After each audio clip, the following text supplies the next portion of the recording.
Get ready to unlock the power of AI to craft unbeatable strategies for your Chaos Space Marines. By analyzing countless battles and extracting data-driven insights, we deliver the tactics you need to lead the Heretic Astartes to victory. Arm yourself with the best, because it's time to win with Chaos Space Marines.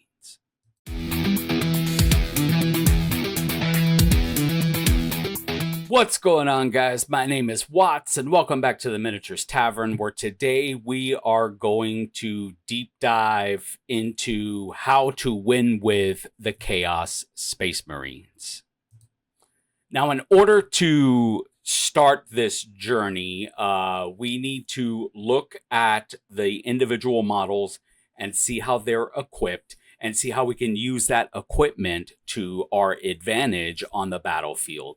So the advanced language model took a look at all the models in the unit, took a look at all the weapons, and this is the breakdown that they came up with. So we're going to start with Galaran the Pious. He's just a Dark Apostle model. He is equipped with a bolt pistol, which is a standard ranged weapon, effective for quick, short range engagements. And he's also equipped with the Accursed Corsaeus, which is a powerful melee weapon that enhances his ability to deal damage in close combat. Next up, we have the Legionaries, and let's take a look at their equipment. Again, bolt pistols and bolt guns. These, again, are just the standard weapons providing balanced firepower for mid-range engagements. One of them can be equipped with a plasma pistol and a melta-gun. These are specialized weapons for dealing high damage to armored targets. Then you have the Astartes chainswords, which are effective in close combat with additional attacks. Heavy bolters, which provide sustained fire support with higher strength and damage.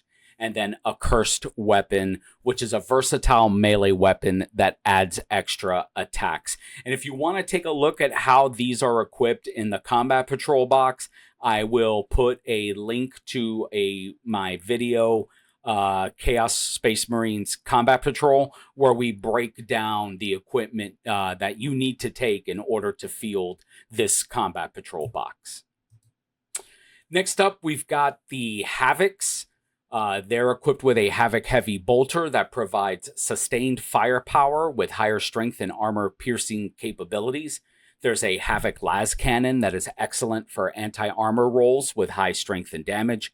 There's a Havoc Missile Launcher, which is versatile with both frag and crack missile options for dealing with infantry and vehicles. And then we have the Havoc Reaper Chain Cannon, which delivers a high rate of fire, and it's effective against infantry and light vehicles. Finally, the Plasma Gun, which is flexible with both standard and supercharged firing modes, increasing damage output.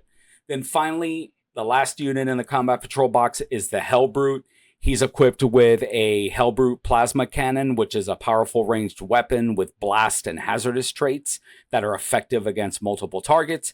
And he's got the Hellbrute Hammer, which is a devastating melee weapon with high strength and damage, capable of destroying heavily armored units.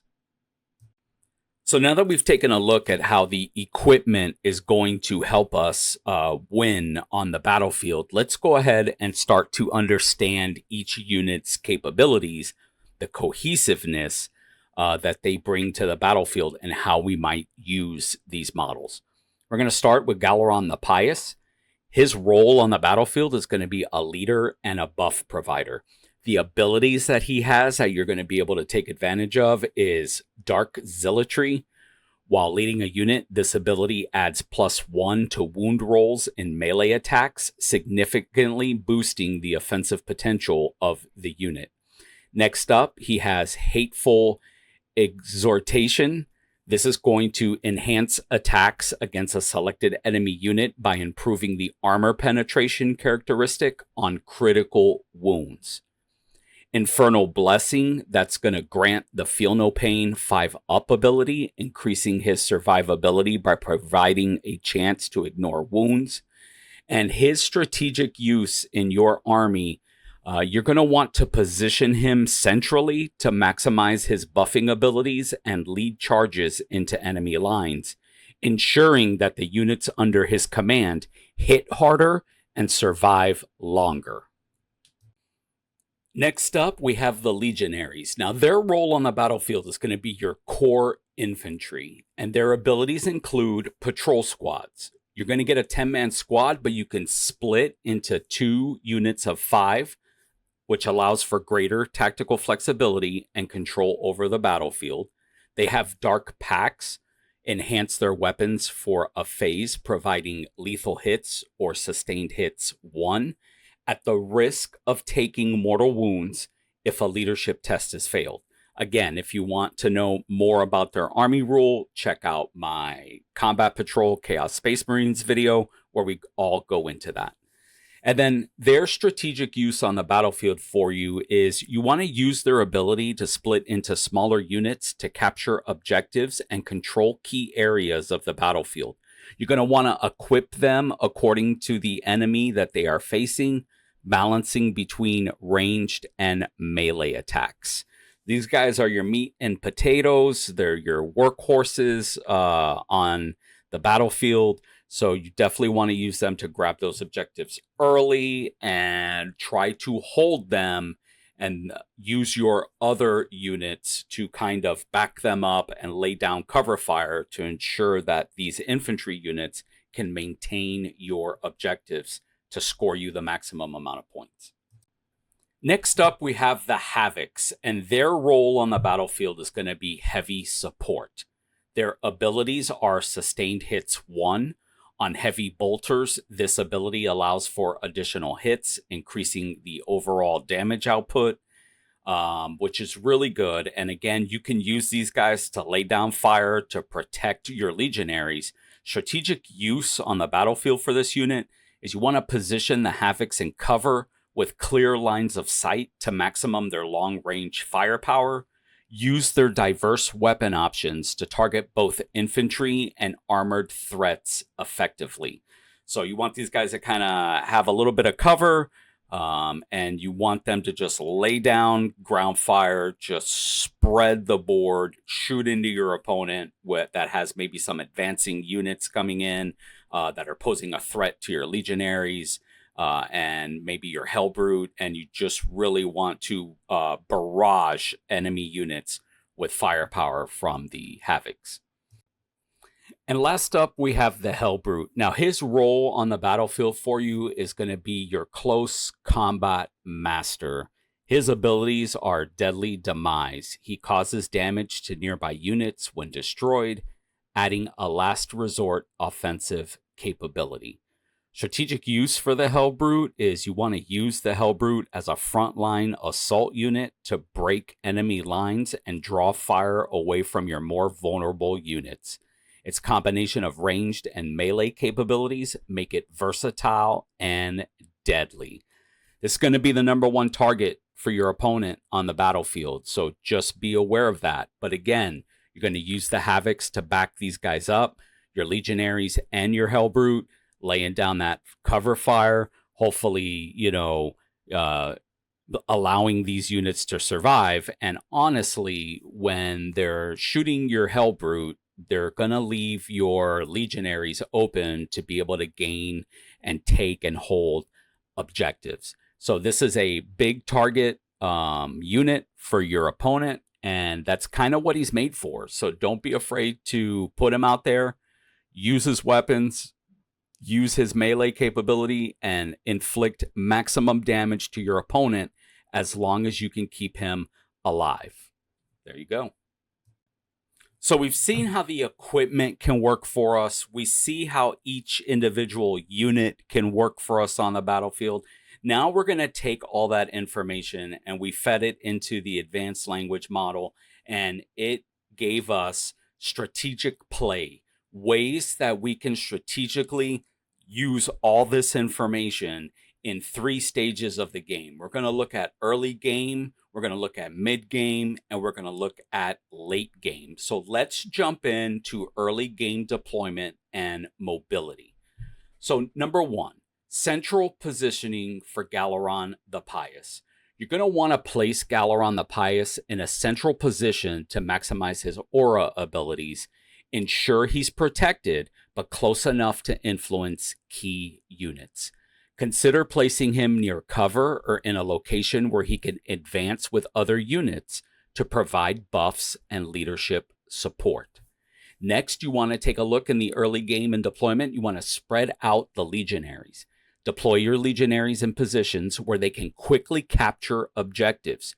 Use their ability to split into 2 units of 5 to control multiple areas of the board.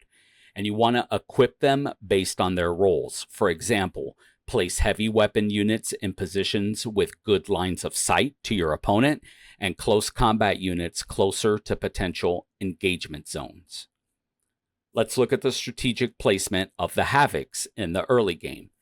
You want to start out by positioning the Havocs in cover with clear sight lines to key areas of the battlefield.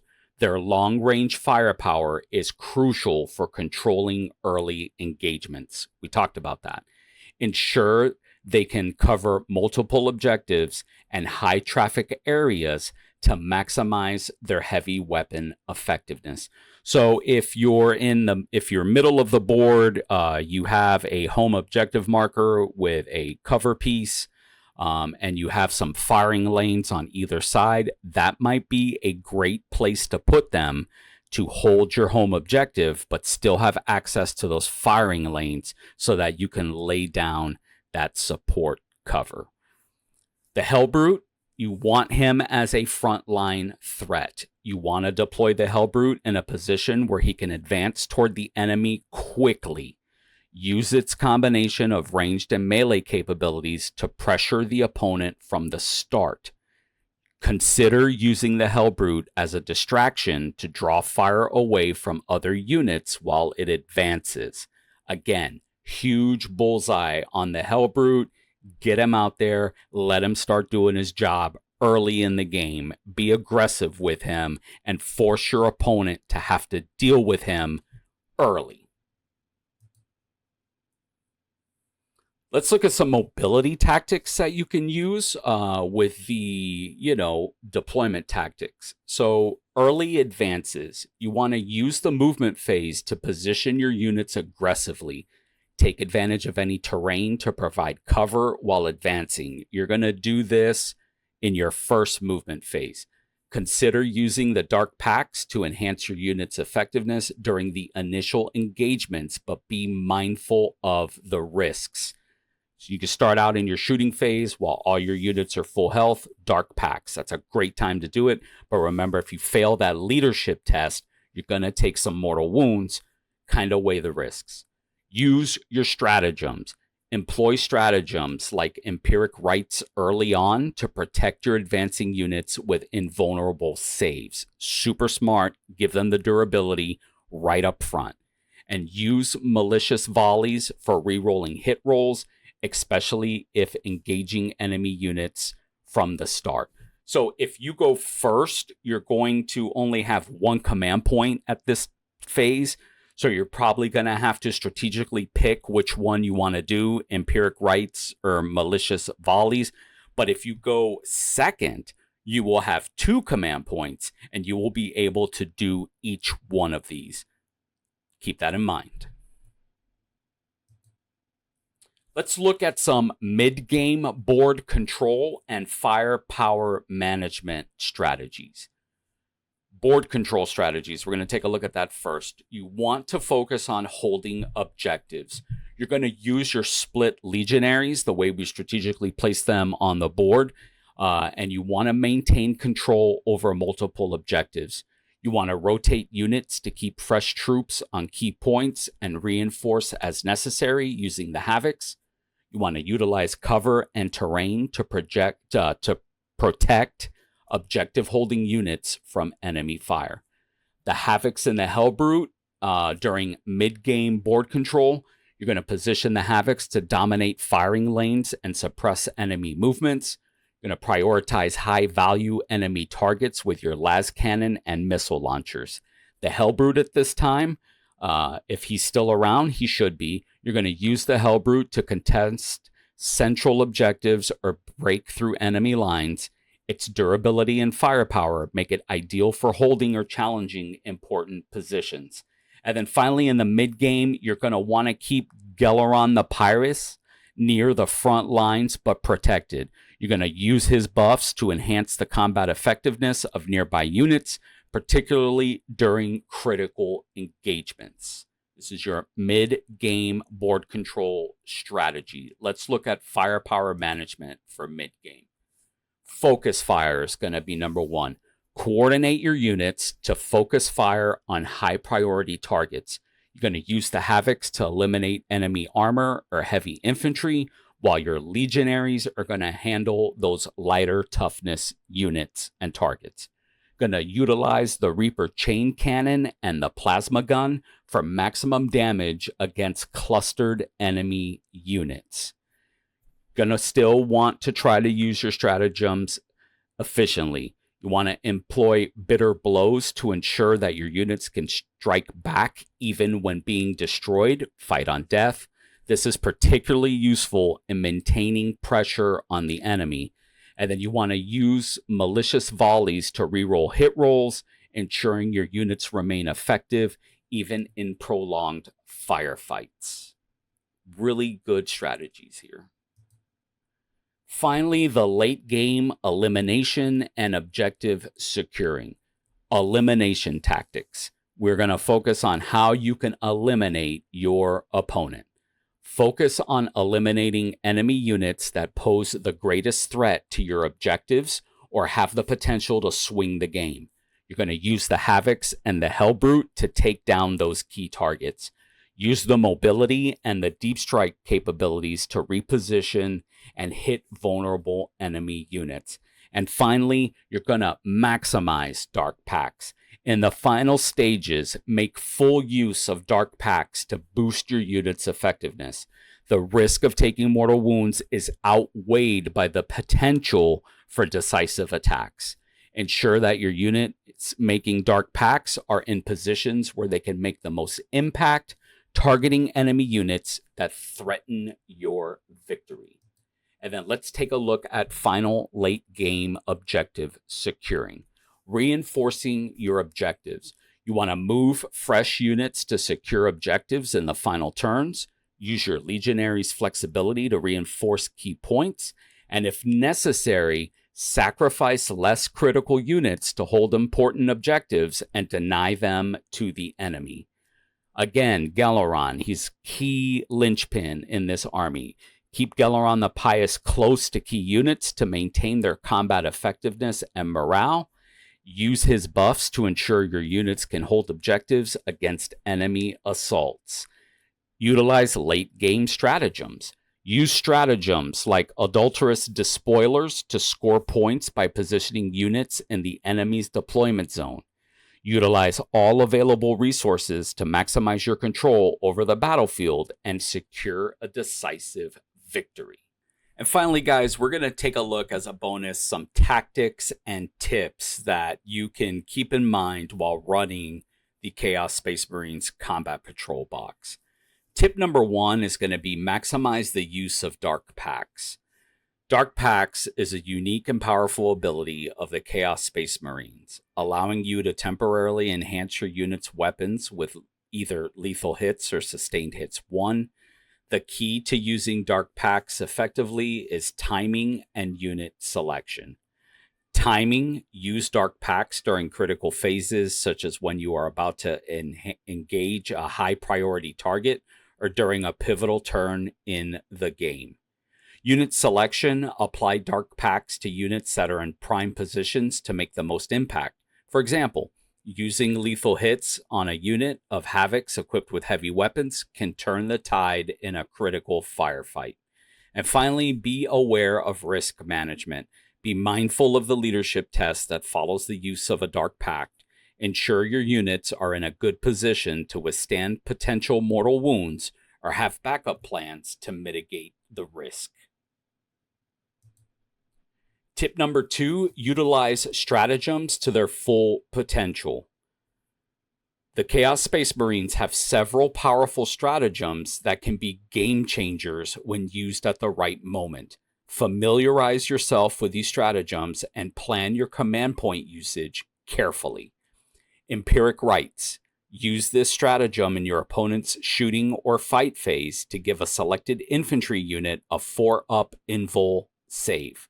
This can protect key units from devastating attacks. Bitter Blows. Activate this during the fight phase to allow your infantry units to strike back even if they are destroyed. This is especially useful in protracted melees where every attack counts.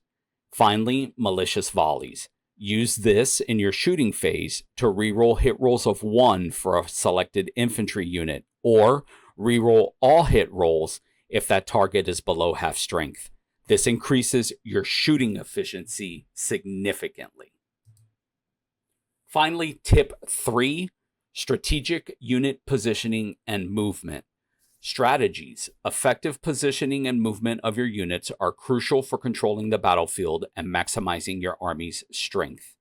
Gelaron the Pious. We've talked about him a lot. He is the linchpin of this combat patrol box, of this army. He is crucial to your game. Position Galaron centrally to ensure his buffing abilities, such as Dark Zealotry, reach as many units as possible. Keep him protected but close to the action to lead charges and inspire your troops. Legionaries deployment. Use the flexibility of splitting legionaries into 2 units to control multiple objectives and respond to enemy movements. Place heavy weapon legionaries in cover with good lines of sight, while close combat equipped legionaries are positioned for potential charges. And Hellbrute aggression. Deploy the Hellbrute aggressively to disrupt enemy lines and draw fire. Its combination of ranged and melee capabilities make it a versatile threat that opponents must address, providing cover for other units. Don't be afraid to get him out there. That's what he's for. Let him do his job. By forcing your opponent to deal with the Hellbrute early in the game, it's going to keep and draw fire away from your other units to allow you to do what you need to do, which is basically use the legionaries to capture objectives, use the Havocs to lay down fire support, and that Hellbrute is going to be your decoy. So stick to that formula. We've seen that synergy and that formula appear in this video over and over again. I truly believe that that's a formula for success for the Chaos Space Marines Combat Patrol box. And guys, there you have it. How to win with the Chaos Space Marines. If you like this video, let me know in the comments. If there's an army that you would like me to cover next, let me know in the comments. If you use these strategies to win with the Chaos Space Marines, please let me know in the comments. I hope you guys found value in this video. I hope you enjoyed the video. We are all about trying to help players, especially new players, understand Warhammer Combat Patrol a little bit better and have more meaningful and enjoyable games of Combat Patrol, because we know that there's a lot to the game and sometimes it's frustrating. But thanks for tuning in, guys. Again, my name is Watts, and I will see you in the next video.